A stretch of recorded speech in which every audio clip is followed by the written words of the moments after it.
Our next passage is found in Jonah, chapter 1, verses 17 through 2, verse 10. And the Lord appointed a great fish to swallow up Jonah. And Jonah was in the belly of the fish 3 days and 3 nights. Then Jonah prayed to the Lord his God from the belly of the fish, saying, I called out to the Lord out of my distress, and he answered me. Out of the belly of Sheol, and I cried, and you heard my voice. For you cast me into the deep, into the heart of the seas, and the floods surrounded me. All your waves and your billows passed over me. Then I said, I am driven away from your sight. Yet I shall again look upon your holy temple. The waters closed in over me to take my life. The deep surrounded me. Weeds were wrapped about my head at the roots of the mountains. I went down to the land whose bars closed upon me forever. Yet you brought up my life from the pit, O Lord my God. When my life was fainting away, I remembered the Lord, and my prayer came to you into your holy temple. Those who pay regard to vain idols forsake their hope of steadfast love. But I, with the voice of thanksgiving, will sacrifice to you. What I have vowed, I will pay. Salvation belongs to the Lord. And the Lord spoke to the fish, and it vomited Jonah out upon the dry land.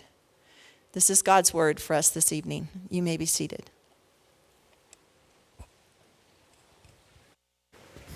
Thank you. Thank you.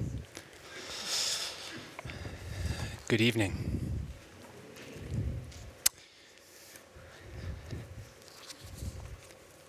I think it's okay to feel sad this evening, to feel the burden of what Good Friday is. Today is Good Friday, the day that we remember Jesus' death. But for the followers of Jesus, today was anything but good. It was the end. It was the precipice of nothingness and emptiness. It was a broken experience. It was lost hopes and dreams. It was loose ends. It was the question, how could we have gotten God so wrong? And for myself, as I even have contemplated this day over this past week, this is, I think, the hardest, for me, it's the hardest message of the year, because it's less of a service and more of a funeral. As I contemplate and experience the cross and the death of Jesus, the fact that he hung on the cross for us, for me, there's a visceral experience. There's a grief. There's a sorrow. There's something called historical trauma.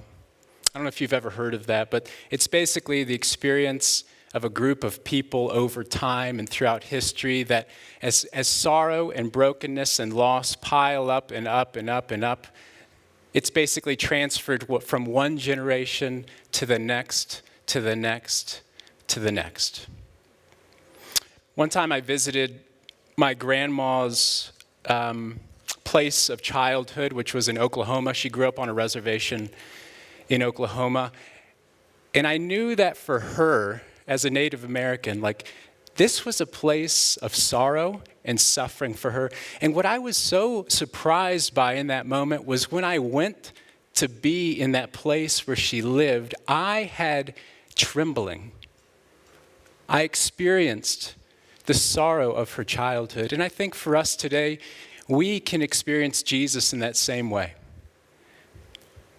where his death, the sorrow of that moment, the grief of that moment, the blood and the violence of that moment can even be experienced in our own bodies through trembling. And that's what makes today, I think, so difficult to be up here and to speak. And honestly, I'm normally not very nervous, but I feel nervous. I feel the nervousness of this hour because I don't want to get him wrong. what he did for us in that special, if not severe, encounter with the cross. And for many of us, we view this in stark contrast to this past Sunday, right? I mean, the past Sunday was Palm Sunday. That was a day where Jesus entered into Jerusalem, the triumphal entry. People laid down palm branches. They were celebrating that their hope, their king, their life, the one who is going to come and overthrow the tyranny and the oppression of their government, the Roman Empire, was there to save them. And only a few days later, from Sunday to Friday, the narrative was totally turned on its head. The shift of human sentiment in these 5 days is profound. The change in public opinion from king to criminal. And what would I have thought? I think about this for myself. What would I have thought if I was before the cross that day? Because the cross was a place where the criminals were put to death. A place of execution. And would I have despised him just like the rest of them? Would I have looked upon Jesus in his body and turned my face away, just as Isaiah 53, as we read it today? He was despised and rejected by mankind, a man of suffering and familiar with pain. Like one from whom people hide their faces, he was despised, and we held him in low esteem. Would that have been me? Would that have been me? Would I have looked down upon him as I looked up at him on the cross?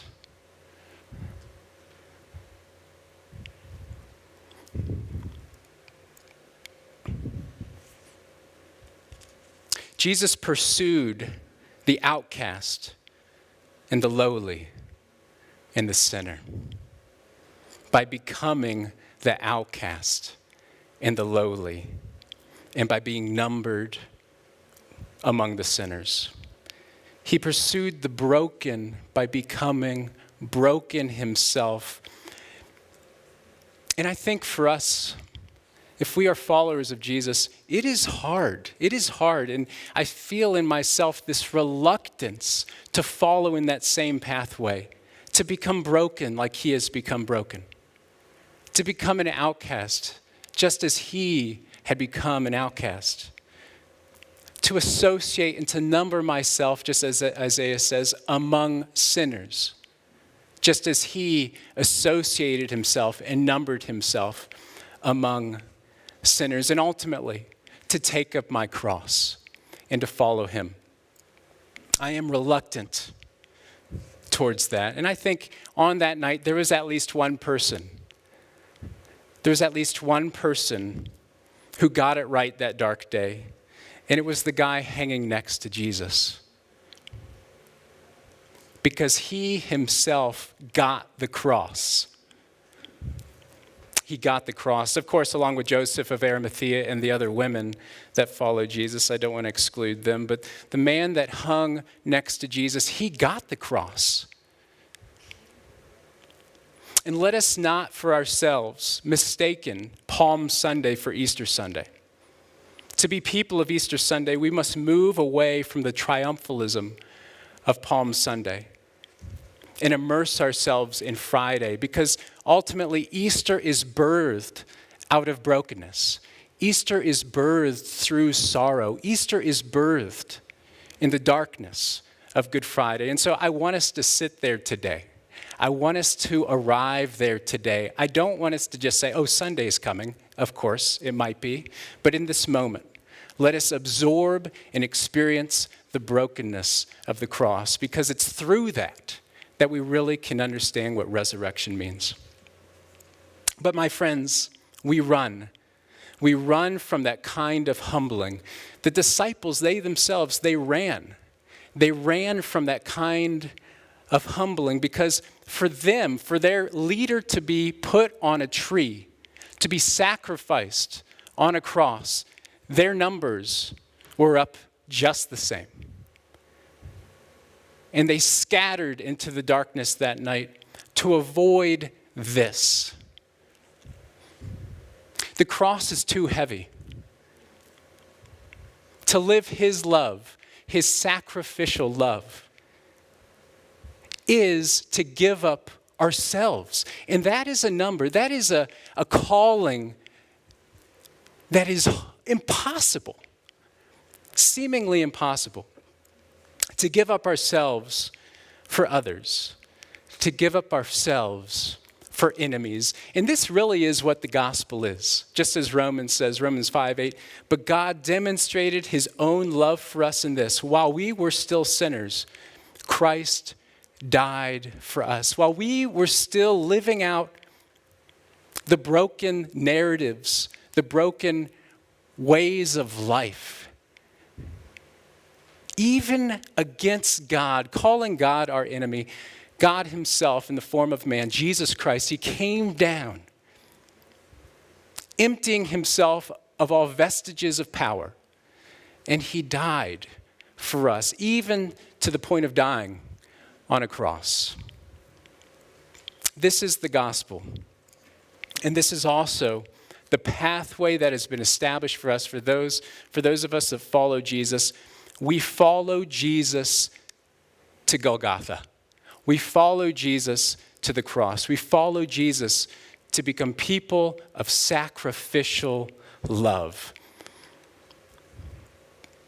And I think maybe one of the most, if not the cross, one of the most profound ways that this is pictured in the Bible is when Jesus washes his disciples' feet.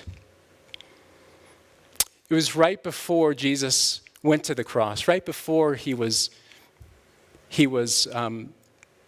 betrayed. And he's sitting with his disciples, and he has a water basin. He takes the water, and he begins washing his disciples' feet. And in those days, as many of you might recall, this was the role of a servant and a slave. For Jesus himself, the one who was the creator of all things, for him to humble himself and to become in that place of a servant, to demonstrate sacrificial love in his life and in his death, is amazing. And he said to his disciples in John 13, he said, "You call me teacher and Lord, and rightly so, for that is what I am. Now that I, your Lord and teacher, have washed your feet, you also should wash one another's feet. I've set for you an example that you should do as I've done for you. Very truly, I tell you, no servant is greater than his master, nor a messenger greater than the one who sent him." And I'm curious, what does that look like today? What would that look like in this moment, in our modern history? I have some pictures that I want to show, and we'll go through them slowly. So if we can get those up there. And we'll go through these slowly. Just to reflect, when I saw these, I was deeply moved by these, because I think they so accurately capture the Jesus of the Gospels. In this picture, we see Jesus washing the feet of a criminal, of a prisoner. This is what it looks like to manifest sacrificial love. We can go to the next one. A weary nurse holding goggles and a mask. He's after the lowly. He's after the broken. He's after the confined. He's after the sinner. Let's go to the next one. This one hit me. The brokenness of Ukraine. He pursues the refugee. He pursues the immigrant. Just as we see in the Old Testament, this is the God of the Bible, is the one who is after the least of these, the one who is after the broken, the one who is after the displaced. There are some of these pictures in here that might push the envelope a little bit. So I just want to prepare you. Let's go to the next one. A police officer, a weary police officer. In our context, in our world, Jesus would wash this person's feet. Let's go to the next one. And the next one. Let's go to the next one.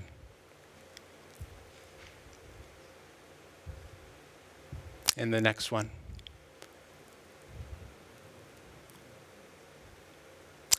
You may not know, but this is also a reference probably to Ukraine as well. I think this is their country's flower.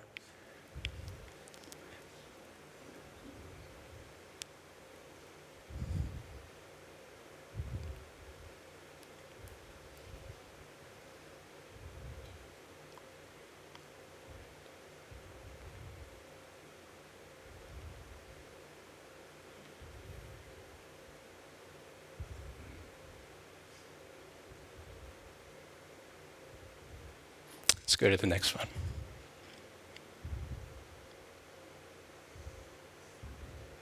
And the next one. What I see here is a woman who is so ashamed that she won't even put her feet in the water. She won't even let herself be exposed to that kind of touch.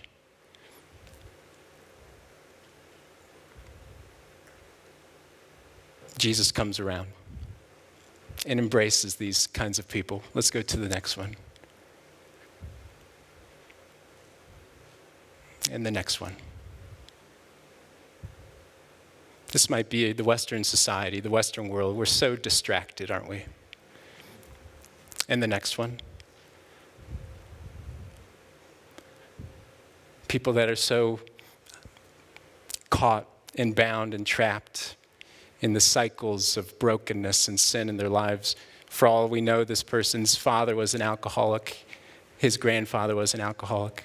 And that's all that he's seen in life. We don't know. Let's go to the last one. I think it's the last one here. We remember in Luke, at Simon's house, the prostitute comes to Jesus. And everybody knew that she was a sinner. And she comes to Jesus and she wipes his feet with her hair and is weeping, and her tears act as water for his feet, and her hair as rags for his feet. And she washes his feet. And Jesus says that the one who has been forgiven much loves much. My friends, this is the Jesus of the Gospels. And this is what ultimately put him on that cross, is because he gives an opportunity for all people, from every race, from every ethnicity, from every background, people that are caught up in the worst of sins, people in prisons, people in the most destructive environments you can imagine on the face of this world. He gives us all an opportunity to experience his redemptive, restorative love. And that is the cross. That is exemplified in his death on the cross.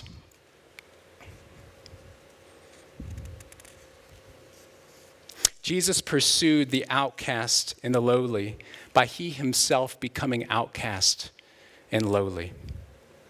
And again, my friends, I think we are reluctant to follow in the same narrative because I know how I felt seeing some of these pictures. Like, there's a visceral reaction against some of those people. Some of them catch us up into especially the child, right? Like, when I saw the child, I was crying because of the vulnerability of a child like that. And yet others pull us in different directions. And I think that is exactly, like, I've been thinking a lot about Jonah this week. That is exactly what is happening in the book of Jonah. Because Jonah himself, he's running away from God, Not because God to him is a scary person or anything like that. If God is scary to him, it's because God is too loving. He's too kind.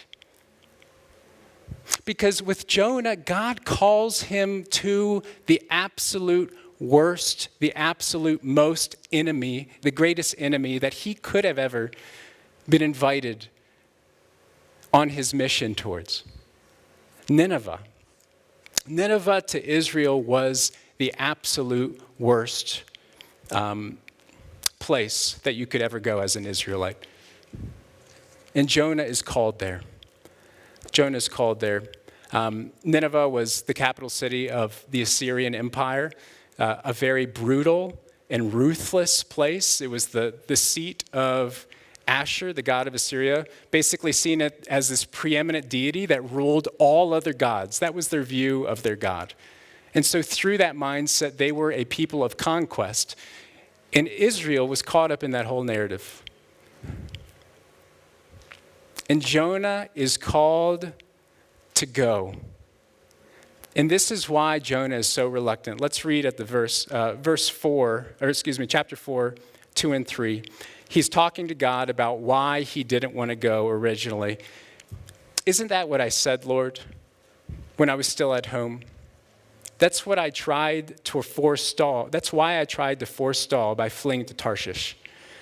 I knew that you are gracious and compassionate, slow to anger and abounding in love, a God who relents from sending calamity.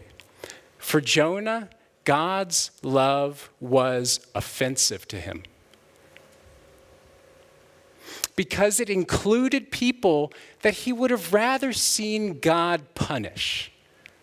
He would have rather seen God's wrath and justice poured out on Nineveh, not his love and his kindness and his grace and his mercy. So Jonah absolutely runs, and he runs in three ways, and we see that in chapter 1. He runs by boat. He says, if Nineveh's that way, I'm going to go as far in the opposite direction as possible. If what it means to be called by God, to love a people in a special and profound way, to get outside of my box and do something that is considered sacrificial, to humble myself, if that's what that direction means, I'm going to do my own thing over here. I'm going to pursue my own thing. I'm going to get on that boat and go the complete opposite direction. So he leaves. He leaves. And many of us know the story. He gets in the boat, and God sends this torrential downpour, this storm, this whirlwind, this chaos. And he's in the boat. And so clearly he can't escape God. He's trying. He's trying indeed. And so if he can't escape God, well, he might as well just sleep. So that's what he does.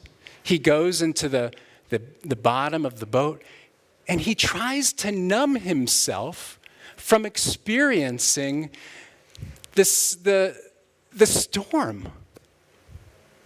Again, if sacrificial love was back that way, he's going to go this way. And if he can't get away from God that way, he's going to go down and he's going to take a nap. And not just a nap, it defines his sleep. It was a deep sleep. And Jonah's sleep is ultimately an act of removal. And sleep can numb us from the things that God is calling us to. And we see that just like with the disciples, where the disciples are told by Jesus, stay awake with me, just when Jesus was preparing for the fate that was before him. And what did the disciples do? They numbed themselves. They slept. And so if sleep was not enough to get away from the call to humility and sacrificial love, then maybe him dying would do the trick. And we see that. He even offers himself. He realizes everyone on the boat, they figure out he is the problem here.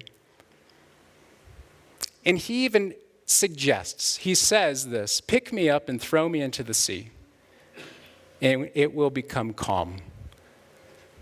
He suggests he would rather die, really. He would rather sacrifice himself than live a life of sacrificial love. He wants to be freed from the calling that God has for him. And I think for us at times, we want to be freed from the calling that God has for us. And that calling is sacrificial love as demonstrated in the very way that Jesus died on the cross. That is what Jesus invites us into, is the calling of the cross, the calling to take up that burden and follow him up that hill. And so we run. Many of us run from the burden of the cross. The weight of that is too heavy for us. It's too difficult for us. And so how does God respond? How does God respond? When Jonah rebels against God in this very stark way, how is God going to, what does he do? What does he do? I think a lot of times we see that storm and we think that God is trying to punish him. We see the fish even, and we think God is trying to punish him.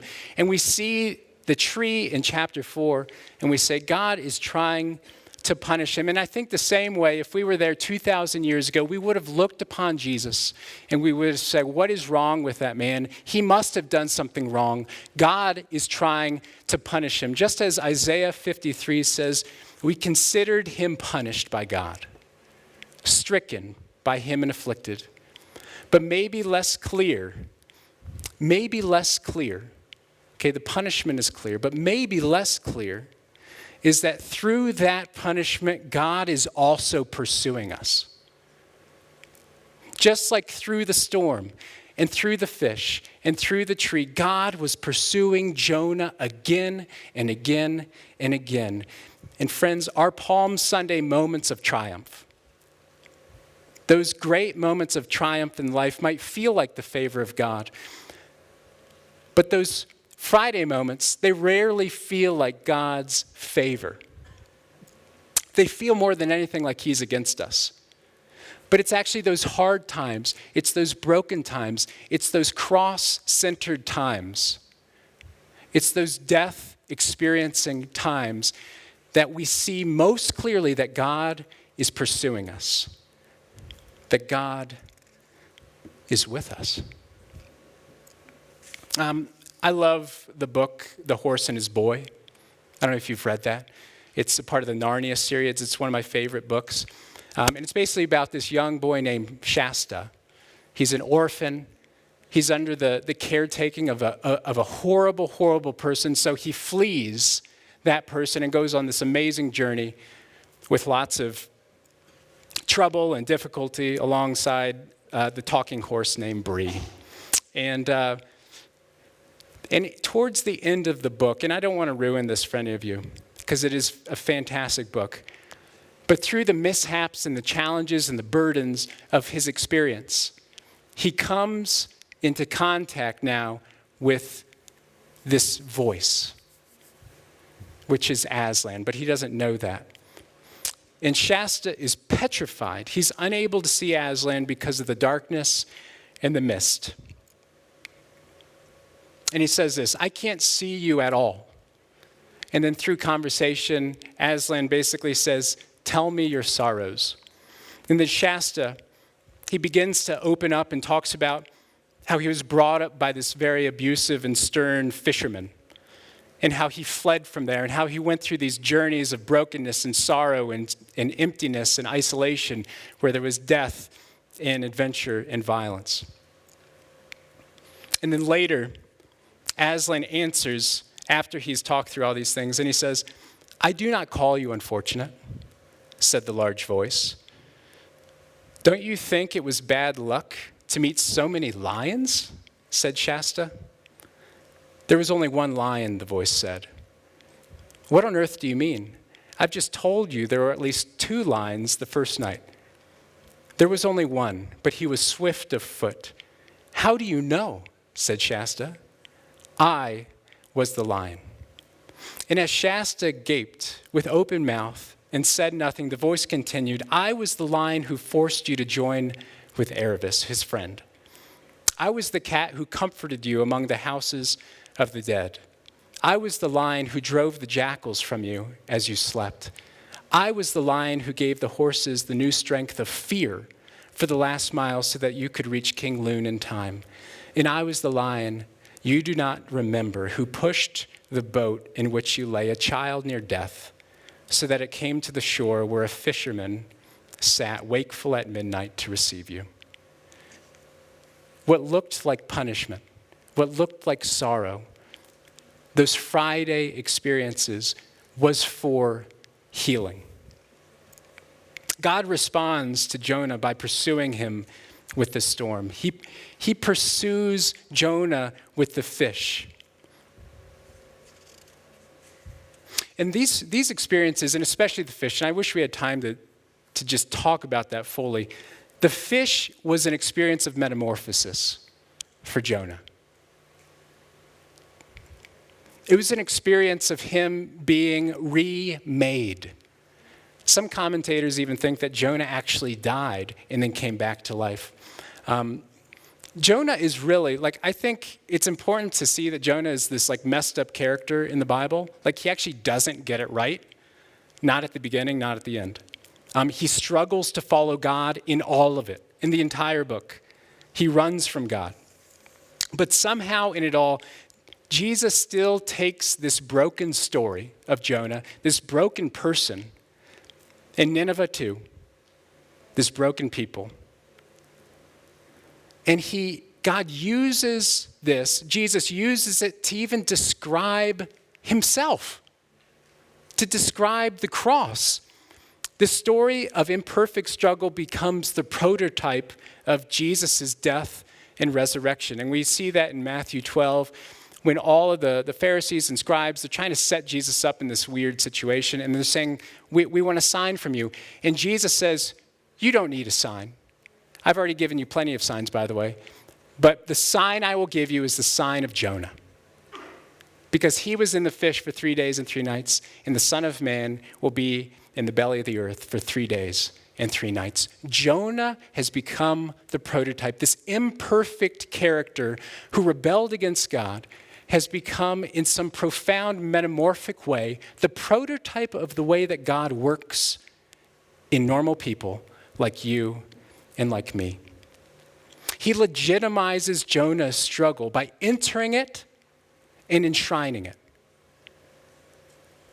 And I think that is what the cross is God is legitimizing our struggles by becoming a human, by entering in and walking in our brokenness and our sorrow, and by even going to the point of death on the cross. He enters the human experience so that he can redeem it, so that he can bring restoration to this thing called being human. There's a great book, Kate Bowler. She wrote a book called There's No Cure for Being Human. And I think that really is true in a lot of ways. And at the same time, Jesus enters our incurable humanity so that he can bring restoration, so that he can die on the cross. Jesus pursues us in the cross. On the cross, he took so many things, and I've summarized this from Isaiah 53 and also the book of Matthew. Jesus took these things in his body. I think oftentimes we're only thinking he takes our sin, which is absolutely true. He takes our wrongdoing, our sin, our iniquity. The Bible also says that he takes our pain. Do you realize that Jesus took your pain on the cross? He bore our suffering. Whatever suffering looks like for you, Jesus takes that also. The Bible says that he takes our griefs and our sorrows, the losses that we've had in our lives. He embraces them in his death on the cross. He takes our diseases and our illnesses, Matthew says. He took the consequences of our sin in his sacrifice because he was like the sacrificial lamb that had been slain again and again and again and again and again in the temple. Throughout the Old Testament, he takes our sin. I think sometimes that's a hard message for some people, especially if you haven't been in the church for a while. You just don't want me to have fun, or I shouldn't Like, what is sin? Like, how does that work? And I think we all feel it. We all feel the righteous indignation of God when we think of children that have been that have been abused, right? We want that person to go to jail, if not worse, right? We want punishment for the punishment that is necessary in the world. And what is real, too, is that that punishment is necessary for all of us, because all of us have broken. We are broken and we have broken God's law. And yet Jesus, in this profound and gracious way, he takes our sin and the punishment that we deserve. He was punished for our transgressions. And my friends, let me ask today, because we're going to be doing an activity very soon where you come down here and you can take the little, the communion packet here. But also you'll be given an opportunity as you take it to take a black pen on the black cloth and to write on that something that you are holding, something that you are carrying.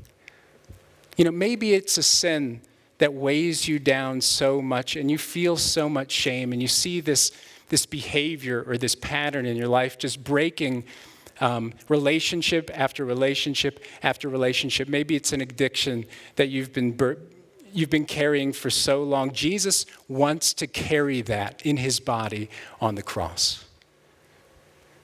Maybe it is broken relationships in your life, and these things are weighing you down. Jesus wants to bring that hostility to a close. He wants to tear down the dividing wall between you and that other person. Let's put that onto the cross, onto the cloth. Maybe it's grief that you're carrying in your life. You've had loved ones that have died, and those things are worth grieving indeed, and they're worth also giving to Jesus and allowing him to walk alongside you. And so you can write that down. You can write a name down that you feel like you're carrying. Maybe it's your child. Maybe you feel so burdened by your child who's caught up in so many different things. Write their name down. Jesus wants to take the burden upon himself on the cross. Why does he do that? It's for our forgiveness. You know, forgiveness is a profound healing experience. To say sorry and for someone to say, I accept you even though you're imperfect. Have you ever had that experience in a relationship before? Where someone accepts you as you are, even though you know that you did them wrong? And they know that you did them wrong, and you have this like openness and like connection there, and they say, I forgive you. That's cleansing, right? It's cleansing. This is for our healing, right? When Jesus takes our sin, he takes our grief, he takes our brokenness. It's for our forgiveness. It's for our healing. It's for our peace. The Bible talks about peace between peoples that takes place because of the cross. It's for our wholeness as individuals and as a community. It's for our unity as a people of God. It's for the restoration of all things.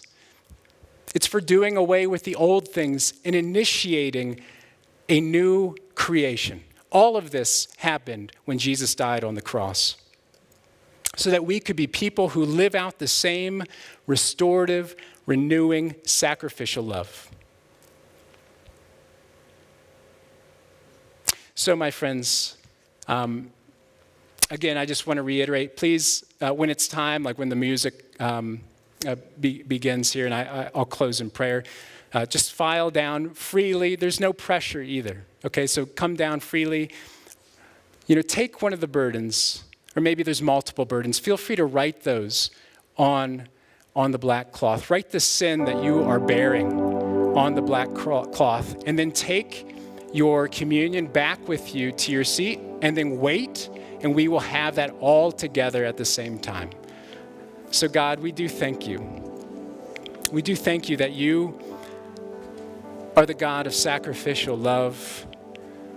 Lord, that you laid your life down for us on the cross. Jesus, that you were pierced for our transgressions, that you bore our pain and our suffering and our griefs and our illnesses and our infirmities and our diseases. God, that you are a God of forgiveness. Jesus, and I pray that we would manifest and embody and live out that same cross-bearing sacrificial love. In Jesus' name.